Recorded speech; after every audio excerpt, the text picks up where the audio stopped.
নমস্কার, আমি পবিত্র মণ্ডল, একজন professional counselling psychologist, professional life coach. আজ আমি আমার এই ভিডিওতে আপনাদের সঙ্গে কোনো বিষয় নিয়ে আলোচনা করব না। আজকে আমি আপনাদেরকে আমার কাছ থেকে কাউন্সেলিং করিয়ে যে সমস্ত মানুষগুলো সুস্থ হয়েছেন, তারা স্বেচ্ছায় আমাকে কিছু রিভিউ ভিডিও দিয়ে থাকেন।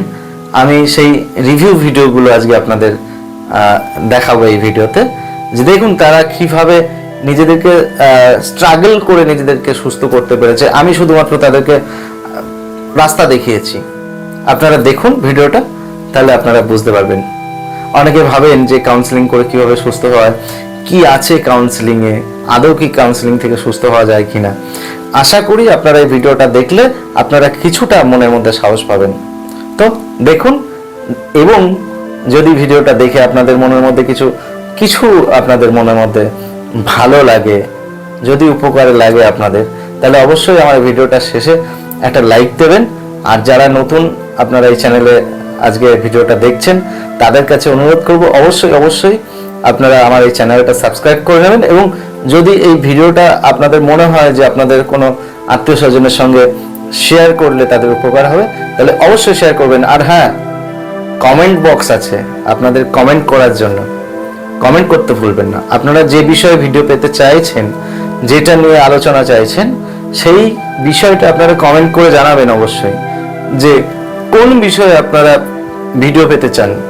কমেন্ট বক্সে অবশ্যই কমেন্ট করুন।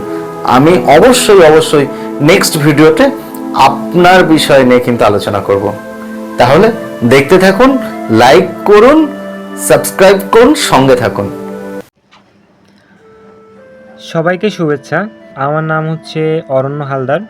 আমার বাড়ি বাংলাদেশের খুলনা জেলা পাইকগাছা থানা। তো আমি আমার জীবনের খুবই একটা গুরুত্বপূর্ণ একটা কথা আজকে আপনাদের সাথে শেয়ার করতে যাচ্ছি। দীর্ঘদিন ধরে আমার একটা মানসিক সমস্যা ছিল, যেটাকে বিশেষ করে বলা হয় অ্যাংজাইটি। আমি সবসময় ভিতরে টেনশনে থাকতাম, সবসময় ভয় পেতাম, আর মানসিকভাবে অনেক ক্লান্ত হয়ে যেতাম।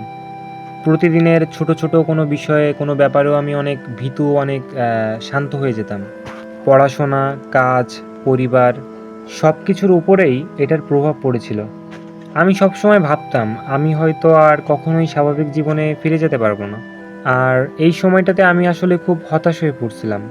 এরপর আমি আসলে আমার মানসিক স্বাস্থ্য নিয়ে খুব সিরিয়াসভাবে ভাবতে শুরু করি এবং সিদ্ধান্ত নিই যে কাউন্সেলিং করব। তখন আমি পবিত্র মণ্ডল নামে একজন স্যারের সাথে যোগাযোগ করি। উনি আমার কথা ধৈর্য ধরে শোনেন এবং একেবারে প্রথম দিন থেকেই আমাকে উনি বোঝার চেষ্টা করেন এবং আমার যে সমস্যাগুলি, ওইটার জায়গাটা উনি সবসময় খুঁজে বের করার চেষ্টা করতেন। উনি আমাকে বিভিন্ন রকম কৌশল শেখাতেন, যেমন শ্বাস প্রশ্বাস নিয়ন্ত্রণ, স্ট্রেস ম্যানেজমেন্ট, পজিটিভ চিন্তা করা, ধীরে নিজের প্রতি আত্মবিশ্বাস তৈরি করা। আমি শুধু সেশনগুলোর ভিতরেই না, সেশনগুলোর বাইরেও কীভাবে প্র্যাকটিস করতে হয় সেগুলো আমি শিখছি। প্রতিটি সেশনের পরে আমার নিজের ভিতরে একটা অন্যরকম অনুভূতি আসতো, মনে হতো আমি ধীরে বদলে যাচ্ছি। তো কিছুদিনের ভিতরে আমি দেখলাম যে আমার অ্যাংজাইটিটা আসলে খুব দ্রুতই অনেকটা কমে গেছে। আগের মতো ভয় বা চিন্তা, টেনশন কোনো কিছুই আমার ভিতরে নাই। আমি এখন আগের থেকে অনেক শান্ত, নিজের প্রতি অনেক আত্মবিশ্বাসী, আর নিজের জীবন নিয়ে সম্পূর্ণ পজিটিভ। যেটা আমি আগে করতে পারতাম না, সেটা আমি এখন করতে পারতেছি। আর এটা করার পর থেকে আমার মানসিক শক্তিটা অনেক বেড়ে গেছে। আমি সত্যিই পবিত্র মণ্ডল স্যারকে অনেক ধন্যবাদ জানাই আন্তরিকভাবে। ওনার কাউন্সেলিং আমার জীবনে সবথেকে বড় একটি পরিবর্তন নিয়ে এসেছে। ওনার সাপোর্ট আর গাইডলাইন ছাড়া হয়তো আমি এত দ্রুত কখনো সুস্থ হতে পারতাম না। উনি খুব আন্তরিক, ধৈর্যশীল এবং পেশাদার। আর আমি ব্যক্তিগতভাবে ওনার কাজটাকে খুবই সম্মান করি। আমার অভিজ্ঞতা থেকে আমি বলবো, যদি আপনার মানসিক স্বাস্থ্য নিয়ে কোনো সমস্যা থাকে, অ্যাংজাইটি, ডিপ্রেশন বা অন্য কিছু, লজ্জা না পেয়ে অবশ্যই কাউন্সেলিং নিন। এটি একেবারেই স্বাভাবিক এবং কার্যকরী একটি উপায়। আজ আমার এই রিভিউটা বানানোর সম্পূর্ণ কারণ হচ্ছে আমার বাস্তব অভিজ্ঞতাটাকে শেয়ার করা। আমি চাই যে অন্যরাও বুঝুক সাহায্য নেওয়াটা কোনো লজ্জার ব্যাপার নয়, বরং এটি নিজের প্রতি দায়িত্বশীল হওয়ার একটা প্রমাণ। সবাইকে অনেক ধন্যবাদ, এবং আমি এটাই বলতে চাই, সবাই স্যারের কাছ থেকে কাউন্সেলিং করান। আমি যেহেতু সুস্থ হয়েছি, আমার মতো আরও অনেকগুলো মানুষ সুস্থ হয়েছে, এবং নিজের প্রতি আত্মবিশ্বাস রাখবেন। আমি আশা করি যে সবাই সুস্থ হয়ে যাবেন। স্যার একজন ভালো মানুষ। স্যার, আপনাকে অনেক ধন্যবাদ। আপনি না থাকলে হয়তো আমি সুস্থ সুন্দর জীবনটা কখনোই উপভোগ করতে পারতাম না। ভালো থাকবেন স্যার, ভালোবাসা নেবেন। Bye bye.